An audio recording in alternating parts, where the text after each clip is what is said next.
Hey guys, welcome to another episode of the Service Without Excuses podcast here tonight. I want to thank our sponsor, sotellus.com/Rob Lyon, ROBLYON. They are the Cadillac of review management software. We use them in our own service-based business. They collect our customers' reviews, our customers' feedback, and make sure that stuff gets all over the internet for people to read and get an opinion about our business and make a decision whether they want to possibly call us and hire us. So we love them. We get many calls during the week, during our regular season, just to book us, and it makes our job much easier and the transition a lot easier. So consider using them. Sotellus.com/Rob Lyon, LYON. They are an amazing sponsor of the show. Tonight, we're going to continue our talk about automation. We're going to talk a little bit more about different ways to automate your business. You know, I always have had a lot of guests on. I had Fiddlebug on. I've had SendJim. I've had Sotellus, obviously. I've had these different companies on that are great at automation when it comes to collecting information and making your company work on autopilot, whether you're doing it and you're going there manually doing it or not. There's ways to do it. And Trevor, our next guest, has a background with service businesses and, of course, software programs that how to make companies way more efficient, way more profitable, and a lot more fun too as well. But Trevor, Ewen, what's up, bro? How are you, man? Doing well. Thanks for having me, Rob. I appreciate it, man. So, Trevor, please tell our listeners a little bit more about your business and your background. We got that nice discussion about, you know, service-based background, understanding it, your background onto how it applies to a lot of companies and people that are going to be listening to this podcast. Absolutely. Yeah. So I am my discipline is software engineer, computer programmer to some, and I've worked all over the stack. When I first got out of college, I worked in a lot of corporate clients, mostly banking and media, because I was based in the New York area, and that's where a lot of the work was. And working in those enterprise level projects, you're tending to build technology for technology's sake. And examples of that would be, you're building the payment management system, you're building HBO Go is a project I worked on when I worked with HBO for a while. You're building the actual product that the company is offering. So it's a first class citizen in many respects. And there's a lot of money poured into that. There's a lot of teams. There's a lot of people involved, to say the very least. And as I went on in my career, I became more interested in some of the sides of the market that were less served by technology. And specifically, a lot of times it was back office and operations, but also businesses that are not explicitly tech, but tech enabled businesses, right? So they are doing something and they have business leaders, business thinkers who are every bit as good and smart as everyone who's, working in the corporate strategy roles, except they're trying to figure out how to make, the actual operation of their business run a little faster and get more automated. And so that's something that I got into over the years, starting first with a environmental services company that is actually based out of Australia, and I work with one of their representatives in Chicago, and eventually moved on to auto insurance, and then also a lot of other environmental services as well as solar power, law firms. The list goes on. And the point is, none of these businesses are offering a technology product, so to speak, but what they are offering is something that they want to do faster, they want to do better, they want to automate it. And there's a lot that I've really grown to love about this customer base, and we can talk a bit more about that. Absolutely. So some of the things I really I think about, I've had business owners that literally are still capturing their stuff in like QuickBooks, their information, and they're using that as how to operate their business. They're doing their invoicing and stuff. And I've always had the tendency to say, listen, guys, it's a great accounting program. It is the standard for service business accounting, but it's certainly not a CRM program. Certainly not going to make you any more efficient, any more profitable. It has its limited capabilities. It's very good at what it does, but it's also not good at a lot of other things. And can you explain to some of our listeners what the benefit of using, a really good operating system, to streamline their business, look at numbers, look at things in particular, look at the advantages to having something in place like what you develop to make their life a lot easier? Right. So, I mean, I think the first thing to note is in many cases, many of the people you're talking to don't even have to get as far as hiring my company or, myself to do any of this kind of work. We might make some of the recommendations in the process, but there is a certain level of health that you got to get to. And the example would be if you're training for some kind of triathlon or something like that, there's just a certain number of things you're going to have to do before you'd ever have to work with a coach, right?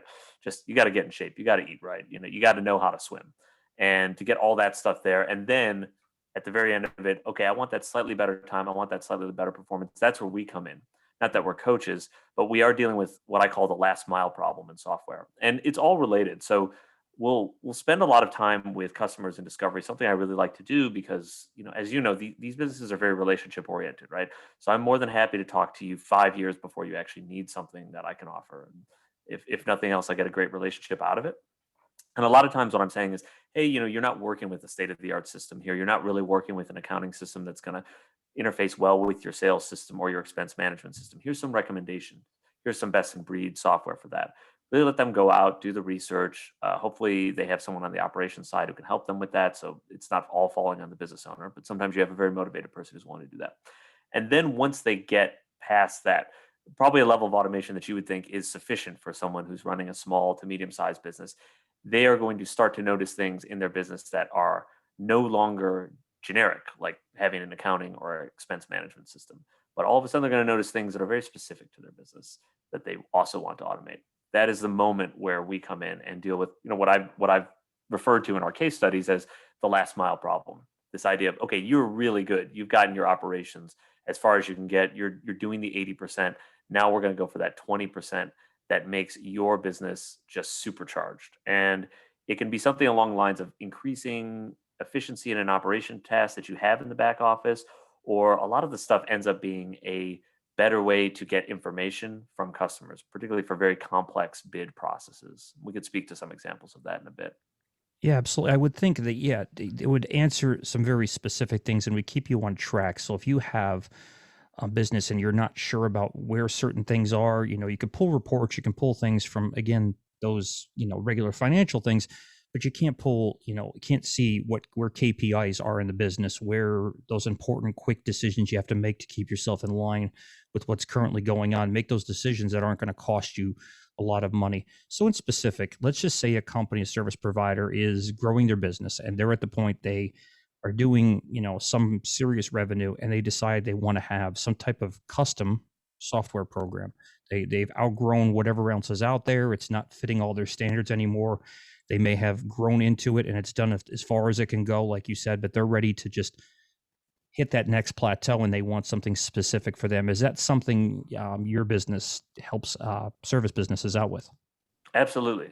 And what we do first is we seek first to understand, right? What is the thing we're solving for? And there could be a problem in my field of people obscuring the information a little bit too much and just trying to say, oh, we could just, build them the biggest platform ever and then they have to pay for it, right? I think that's the worst, example, the most cynical example of what could actually happen. But I have seen things like that go on, which is you can kind of just infinitely charge someone to build forever. What we want to do is we want to build the minimum thing that the customer needs and really start to build on that in terms of what they actually develop afterward, right? So they've identified that there's a need in the business that is just not serviced by the current offering. A lot of times it's because that they have something so specific to their workflow. Legal requirements come up as an example of this, right? Where they say, the CRM system's fine, but then once it comes to signing all the documents, it's impossible to get our customers through the workflow. And we end up paying somebody in our operations side, 100K a year just to deal with this paperwork, right?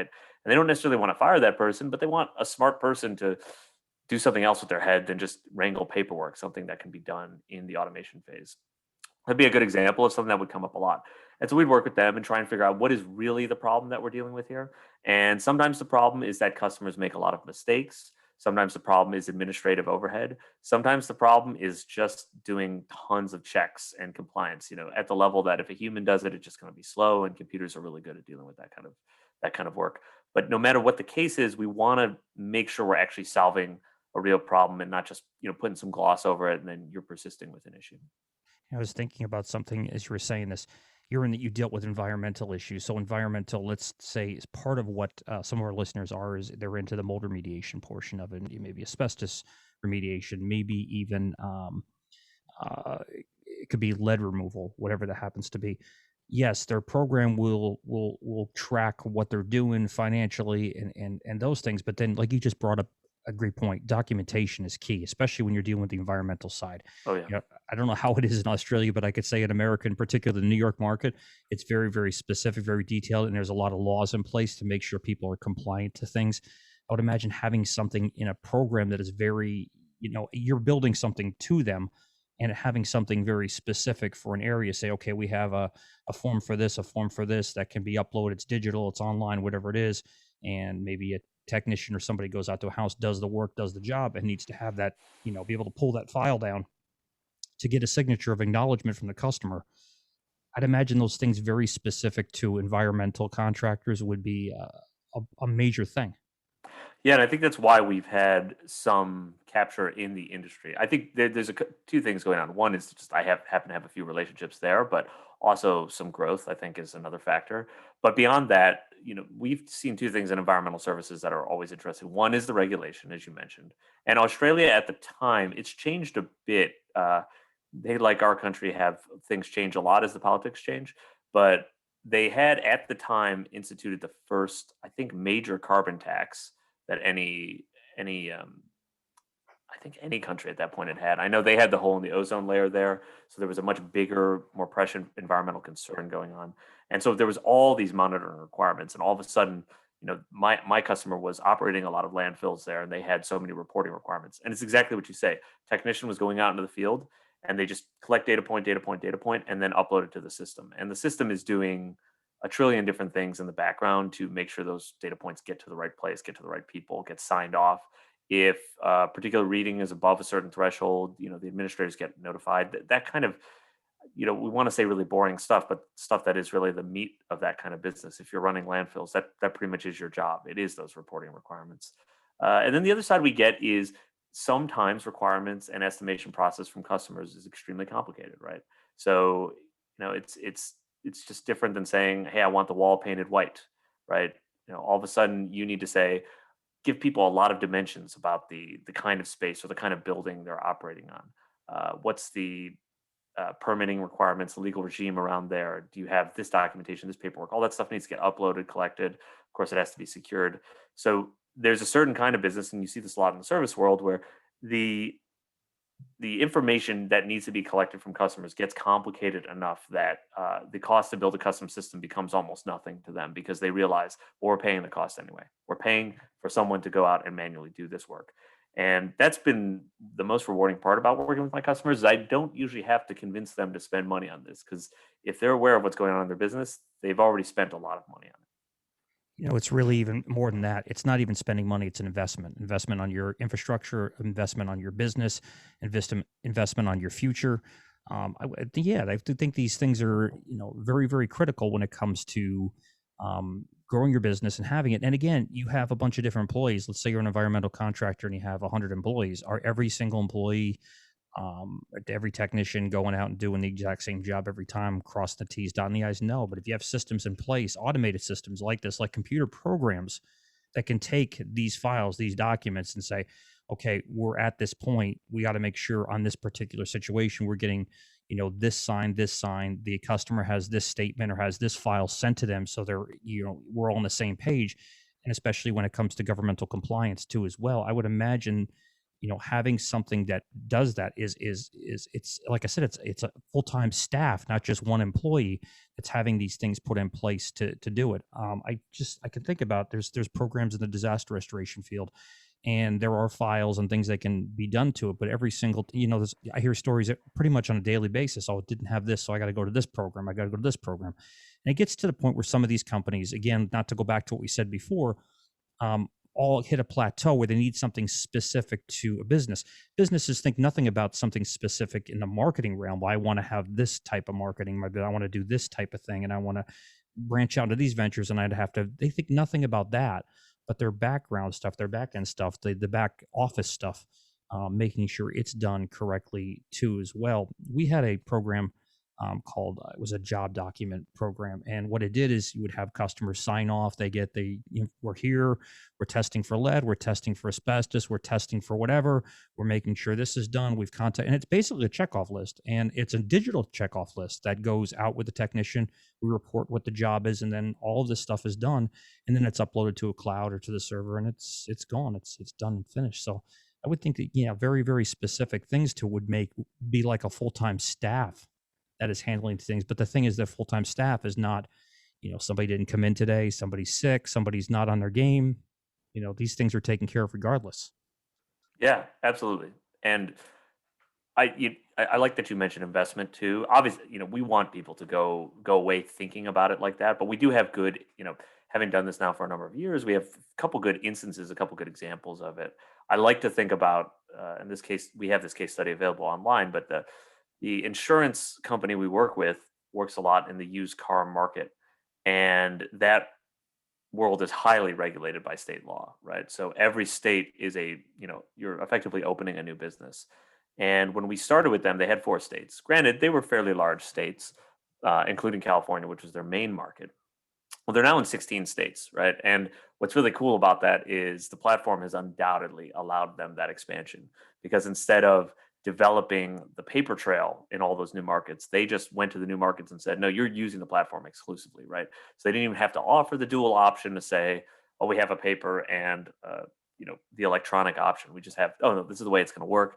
They even got to a point where for certain dealers, they're mandating e-signatures as well. So trying to move them along in the process as well. And this all comes back to their bottom line in the form of just reducing the overhead, right? They're not trying to figure out where are these signed documents. Did they put the wrong address? Did they even send them in the mail? Is it sitting on the person's desk? All this stuff is back in their inbox, within the day, assuming the buyer was able to sign the document. So we see a huge opportunity there in terms of what people are thinking of. Where does your business go next? Right? You could imagine somebody who's got a small business, they've run their operation well.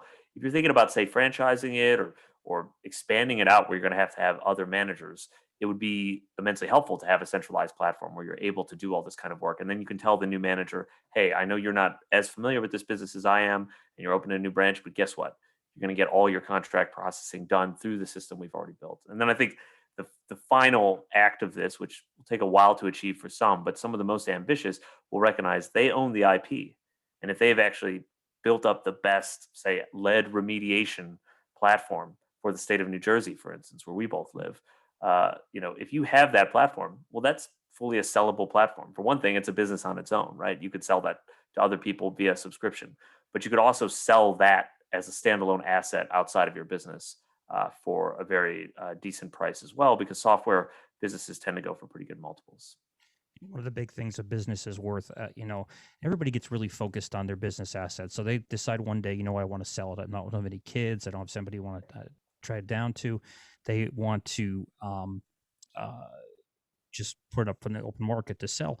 And they always look at their hard assets. They look at their trucks, their equipment, their supplies, their inventory, and say that's the value. And really, that has very little tangible value at a resale, because they're looking at the ROI. And I think, marketing systems in place, reputation systems in place, and ultimately central operation systems like a CRM program that automate the business, that are specific to that company, would be immensely powerful when it comes to getting a higher asking price when it comes to your business, because it's specific for your company. It's not something where, okay, if this CRM program companies, let's just use that for example, and they go out of business in a year and you're down, you're in trouble. Well, this one is specific for you. You've had somebody build it for you. You've had somebody maintain it, grow with it, maybe add extra plugins to it, whatever that is. But you've been able to build upon that. And again, it's specific for your business. That has to be something that people have to think of. Also, when do you feel a business, like a service business in particular, that's what most of our listeners are, is ready to make that change? Obviously, if they're thinking about developing a franchise, that's a key one, because all the franchises have very specific CRM programs. At least the ones that are growing, they're not borrowing other people's CRM programs and custom fitting them to them. They are putting their own things in place, their own operating systems in place. When do you think, what's a KPI for like a service business owner to say, we're ready? we got to start really looking at this. As you said before, sometimes 5 years down the road, but they could be 5 years too late at that point and not be ready for that jump into the next venue, so to speak. Absolutely. Yeah, I think it will vary. I mean that's the the most kind of hand wavy answer imaginable, but I'll try and nail it down a little bit more than that.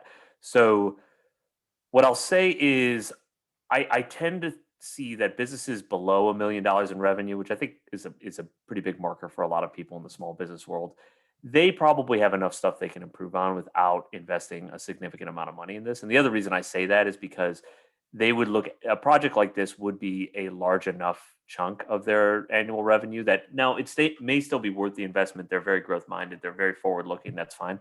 But I would take the guess that they have enough other stuff they can focus on in the meantime. And so that would be one marker I'd look at. Once you're, I'll be honest, once you're above $5 million in revenue, if you haven't even considered this, you're probably doing some things inefficiently. So there really is a very nice period in there where you're growing out of the pure small business phase, where you really do need to start thinking about some of these things, because these are the only things that are going to make you move faster, other than having a massive hiring plan, which I think, as you know, and anyone in the service business knows right now, hiring is a tough thing.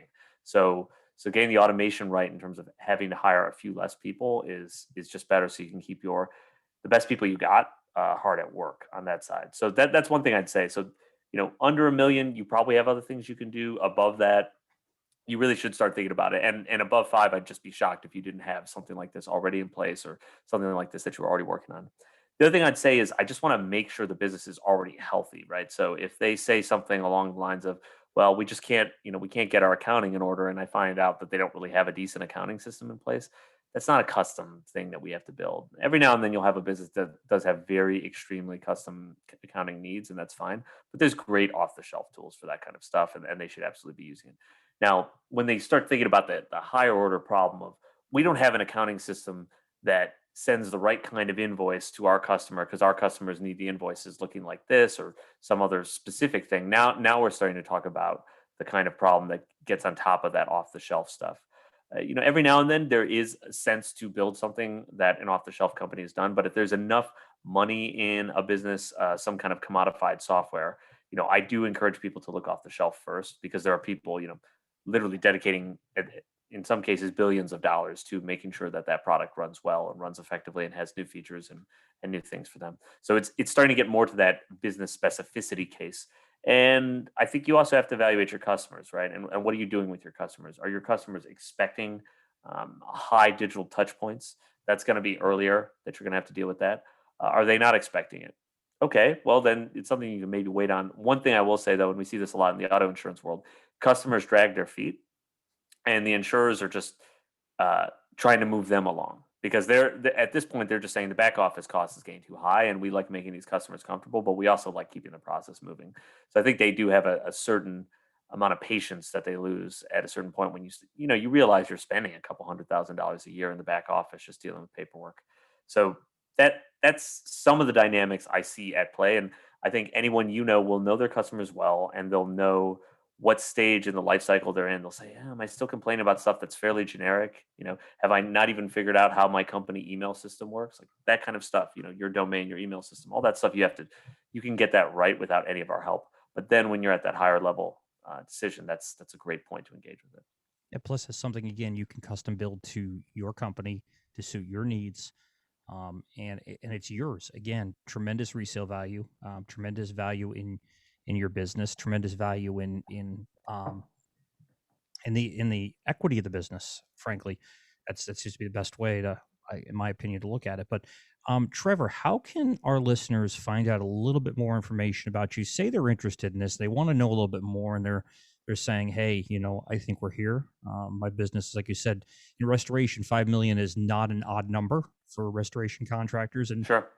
they may be using 3 or 4 different programs at one time. So they might be spending a small fortune to get this program to link with this, to get this program to link with this. And sometimes that's a necessity. I understand that. But what if you could build a platform that's specific to your company? There are a number of large restoration contractors that are multi-truck companies in New Jersey, in Pennsylvania, New York, that have, 40, 50 trucks, and they're a sizable company. They're doing 10, $15 million a year or better. And do they have something that is in place right now that is specific to their company, that's specific to their growth strategy. Again, we can't think, you said 5 years in advance, but everybody should have a plan. And if you have a plan and you have a way, sustainable way to get there, to get from 1 million to 5 million to 10 million to 15 million to 20 million to 50 million, there are strategic systems in place to do that. And I think one of the major strategic systems is to plan these things ahead. So when your business is at that level, it's running streamlined. You're not having, employee A or B not be on the same page because they're used to this program. Everybody's pretty versatile in what's out there and what's being built around the circle of the company itself. Right. So I'll speak to that in just a second. So information for me, and we can say this again at the end of the show. So our company is called Southport Technology Group, and you can find us at southporttechnologygroup.com. That's a little long, so we also have stg.software, which will get you to the exact same site. And feel free to shoot us a message over there. You can also find out a bit more about me. Whether it's my LinkedIn profile and what else I'm working on at trevorewen.com, but it also links out to Southport Technology Group. I'm obviously very focused on this day to day. So, in terms of companies planning, like you said, I think the key thing they want to do is there's probably a lot of your listeners who are out there saying, yeah, I do want something, but I'm not quite sure what I want, right? And for that, I would say go with the pain, right? So just and business owners, people who are running operations don't have a lot of time. So just do this over lunch or something, but do a mini survey of some of the people who are insightful but also very active in your organization. So definitely talk to the sales team, talk to folks in the back office, talk to technicians, and say what's a problem you're dealing with. Just what's a problem that you think some kind of solution could come in and help you with, and really just look for the part where they say, this is the thing I like the least. This is the thing I spend so much time on. This is the thing I wish I was doing less of. That's going to be a great lever for you to pull. One of the things I love about this customer base that maybe I mentioned in another sense, but I want to just pull it out again. A lot of times, technology entrepreneurs who are just building technology for technology's sake, products and things like that, they're trying to find a problem a lot of the time, right? So they're saying, maybe this Twitter thing, some people want to use it. I don't know. Let's go and figure it out. Well, the business owners that you're speaking to have a great advantage. The problem is already there. It is right in front of them in the most obvious way possible. And they don't need to prove it out at all because they can talk to all the people who are stakeholders right now and have them say, yep, this is a problem. If I had a system that did X, Y, Z, I'd be good. And that is incredibly powerful and also keeps costs down because we are able to build the spec for a lot of our customers, and then they get pretty much the results they expected out of it because they've been talking to their user base, pretty aggressively in a way that a new product company just doesn't. They don't quite know. They're always uncertain if the market will hit correctly. And this is one of the things we like about the internal software aspect of this. So, we have the saying, go with the pain, figure out where that is, and that's going to be a good launching point. And what you're going to find is once you get started on this process, there's going to be more and more opportunities, and you're going to be like a light bulb. I mean, I have regular calls with my customers. We just, call to catch up, and that's it. But in those conversations, inevitably new products are getting created constantly where we're, coming to fruition of, oh, I didn't realize you were dealing with this problem. Here's something I'd recommend to deal with that. We could spec it out. We could do a little test to see if this is the right approach. So those kind of ways of thinking is I think is going to be demanded of the modern entrepreneur. To be honest, I don't think they're going to have an option to opt out of it. But especially the growth minded one, and I think a lot of your listeners would be in that camp, are going to be the ones who are trying to plan this ahead. And going with the pain is one of the smartest things they can do there. I really appreciate your time today explaining this, and that's a great way to look at it because nothing will resonate more than pain when it comes to your business, and I call it like a little bit of a bad toothache, when it comes to your business. If you're having these things that keep punching you, and we all have them. I mean, again, what he just said is very profound. Talk to your technicians, talk to your people. They're going to have problems. Just say, listen, write down some of the issues you're having during day to day, some things you're finding, and that's how to build up a system around that. But Trevor, man, thank you so much. It's great information. You came at it from a different perspective than our normal guest, which was really beneficial, and it gives people an idea about building at their platform to suit their needs, to be exactly what they want, to make it a true hard asset in the business, a true solid, resistible asset in the business, and at the end of the day, really be the business, because the faster an ownership or new ownership can maintain a nice ROI, the better off they're going to be, the more valuable the business is. And if you have things in place that are showing all these KPIs ahead of time and saying, this is what we need to do here, this is what we need to do here, all that automation's in place, again, regardless of whether somebody's there or not, is crucial to the business. Because say in particular, and a lot of people, and I've done it myself running a company, you put your focus on a certain person in the company. That's you say, this, I couldn't do this without this person, I need this guy, I need this person, I need Jane, I need Jim. Well, you may need Jane and Jim, and they may be phenomenal people, but Jane and Jim can be here today and unfortunately gone tomorrow. They can be leave to go for another company. There's a lot of things they can, their wife or husband can get a job in another state and they're gone. And now you're left going, well, what do I do? My business isn't virtual anymore. I need to have these people here. Well, this having a system in place does it whether Jane or Jim are there or they're not. And things are in place to also train a new Jane or Jim if they decide to move on for any particular reason. And having those things in place, I think, would be crucial to any service business that's trying to really scale at any normal pace and above. So, Trevor, thank you so much for being here today, man. I really appreciate it. Thanks for having me, Rob. Like I said, if your listeners are interested, check out southporttechnologygroup.com and stg.software. We're always happy to just have a conversation to get to the root of what you're dealing with in your business. And one of the most fun parts of the job for me is learning from all the great business owners we meet. And we meet tons of great people, and a lot of them come out of the least expected places. And that's just one of the fun things about such a wide and dynamic service economy. So I hope some people take up the offer, and I just thank you for doing your work too, Rob. One other thing I'll mention is we do work globally. I mean, in the software world, you can be pretty agnostic in terms of your location. I am in New Jersey, where Rob is as well, but that doesn't mean that this is the only place I work. We work all over the world. 100%. And you give them the benefit of having that information. And again, it's having the worldview, so to speak, of software is again, I think a really crucial thing when talking to him. So all of Trevor's information will be in the show notes too as well. So if you need to get in touch with him and you didn't catch it quite on listening to it, it will be in the show notes. So you will be able to contact that information very quick. Again, I want to thank our sponsor, sotellus.com/Rob Lyon, ROBLYON. They are the Cadillac review management software. They are awesome when it comes to collecting and distributing all the information to your potential customers in your markets. So it's a great thing. And again, I really appreciate Trevor coming here today, and take him up on that and make sure you message him. And don't be behind the eight ball when it comes to it. Don't sit there and say, well, I'm not there, I can't think about it. You have to think about tomorrow. You have to think about what is going to build the real value and the real tangible assets in your business. And without these types of things, I can tell you no company of any size has grown without having very specific programs to them. You can only go so far with a lot of the stuff that's out there. And I'm part of that too as well. And I understand that, but you need something specific to grow your business, to get it to that scalable level you need to be. Trevor's your guy. So thank you, my man. Appreciate it.